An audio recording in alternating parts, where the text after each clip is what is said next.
আমাদের রাজ্যের যত শিক্ষিত বেকার যুবক যুবতী আছেন তাদের জন্য আজকের এই ভিডিওটা।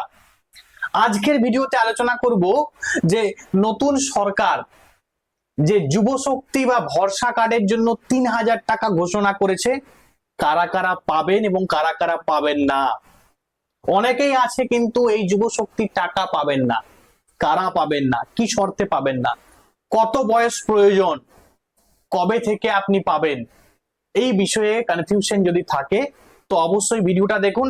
এবং আপনারা যারা অন্যান্য এজের বা একটু বেশি বয়সের মানুষ দেখছেন তাদের বলবো ভিডিওটা অবশ্যই শেয়ার করে দিন, যাতে আমাদের রাজ্যের সমস্ত বেকার যুবক যুবতীর উপকারে আসে, তারা ব্যাপারটা জানতে পারে এবং তারা যেন অ্যাওয়ার থাকে কবে অ্যাপ্লাই হবে, কি ব্যাপার, সবকিছু আলোচনা হবে।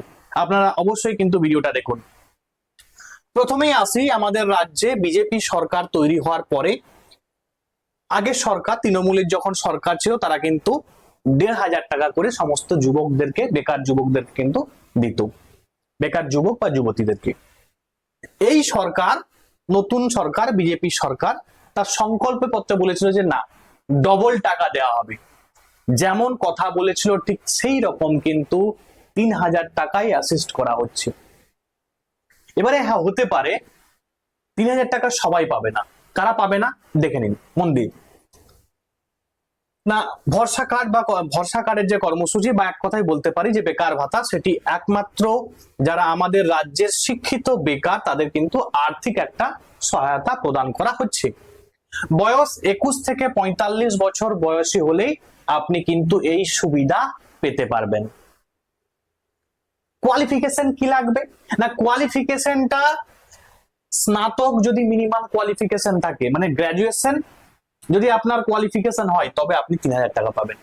যদি পোস্ট গ্রাজুয়েশন হয় তখন তো আরো আপনি উচ্চ শিক্ষিত, তাহলে গ্রাজুয়েশন হোক পোস্ট গ্রাজুয়েশন হোক আপনাকে ৩,০০০ টাকা দেওয়া হবে আর্থিক সহায়তা, মাসিক কিন্তু এটা দেওয়া হবে। এবং অন্যান্যদের, মানে ধরুন আপনি মাধ্যমিক পাস, আপনি উচ্চ মাধ্যমিক পাস, আপনি বেকার, তাহলে আপনাকে ২,০০০ টাকা করে প্রত্যেক মাসে এই যুব শক্তি ভরসা কার্ডের মাধ্যমে কিন্তু দেয়া হবে। এবারে আসি যে কারা পাবে। সবাই তো পাবে না, অনেকে আছে মাধ্যমিক উচ্চ মাধ্যমিক পাস করে ব্যবসা করছে, তারা কি পাবে? এই বিষয়ে কিন্তু আমি পুরো একটা ক্লিয়ারিফিকেশন দিয়ে দিই। আমি বলি, পরিবারের যদি বার্ষিক আয়, এটা হয়তো অনেকেই এই কনফিউশন রয়েছে, যে কনফিউশনটা আমি দূর করে দিচ্ছি, যে পরিবারের বার্ষিক আয় এটা কিন্তু ১২ লক্ষ টাকা। ১২ লক্ষ টাকার কম যাদের, তারাই কিন্তু এই বেকার ভাতার টাকা তারা কিন্তু পাবে।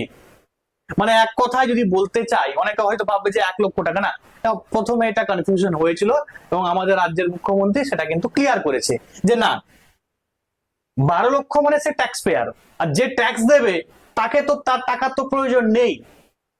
তাহলে যে ১২ লক্ষর কম যাদের মানে ইনকাম, বার্ষিক ইনকাম, তারা কিন্তু এই বেকার ভাতার সুবিধা কিন্তু তারা পাবে। ক্লিয়ার প্রত্যেকের? এবং ধরুন আপনি কোনো একটা মানে প্রকল্পের আন্ডারে টাকা নিচ্ছেন, যেমন সাপোজ কোনো একটা মেয়ে অন্নপূর্ণা ভান্ডারের টাকা নিচ্ছে, তার ২৫ বছর হয়ে গেছে, সে অন্নপূর্ণা ভান্ডারের টাকা পাচ্ছে, তাহলে কি সে এই যুব শক্তির টাকা পাবে না? তখন কিন্তু সেই যুব শক্তির টাকা কিন্তু পাবে না, কারণ একটা আর্থিক সহায়তা নিলে আর একটা কিন্তু আপনি অটোমেটিক্যালি কিন্তু আপনার বন্ধ হবে। বোঝা গেল? এবার ধরুন আপনি ২১ বছর বয়স আপনার, এখন ২১ বছর, ২১, ২২, ২৩, ২৪ পর্যন্ত আপনি কিন্তু সুবিধা পেলেন। তারপর যখনই ২৫ হয়ে যাবে সেটা কিন্তু আপনার অন্নপূর্ণা ভান্ডারে ট্রান্সফার হয়ে যাবে।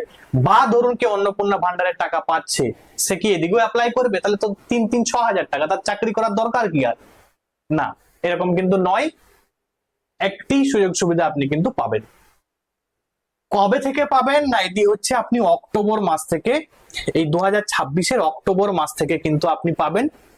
এবং একটা জিনিস ক্লিয়ার করে দিই যে এখনো পর্যন্ত এই যে প্রকল্পের সে আবেদন, কিভাবে আবেদন হবে বা কি নথি লাগবে, বা সরকারি এখনো পর্যন্ত কোনো নোটিশ কিন্তু জারি হয়নি। এবার অনেকের মনে হতে পারে যারা যুবশক্তির টাকা, যুবসাথীর টাকা পেতো তারাই কি পাবে না, এরকম ব্যাপার কিন্তু এখনো পর্যন্ত ক্লিয়ারিফিকেশন আসেনি। এবারে হতে পারে যে যারা পেতো তাদেরকে একটা ভেরিফিকেশনের মাধ্যমে তাদের দেওয়া হবে, প্লাস নতুন যেগুলো আছে সেগুলোকে অ্যাড করা হবে, এটাও হতে পারে।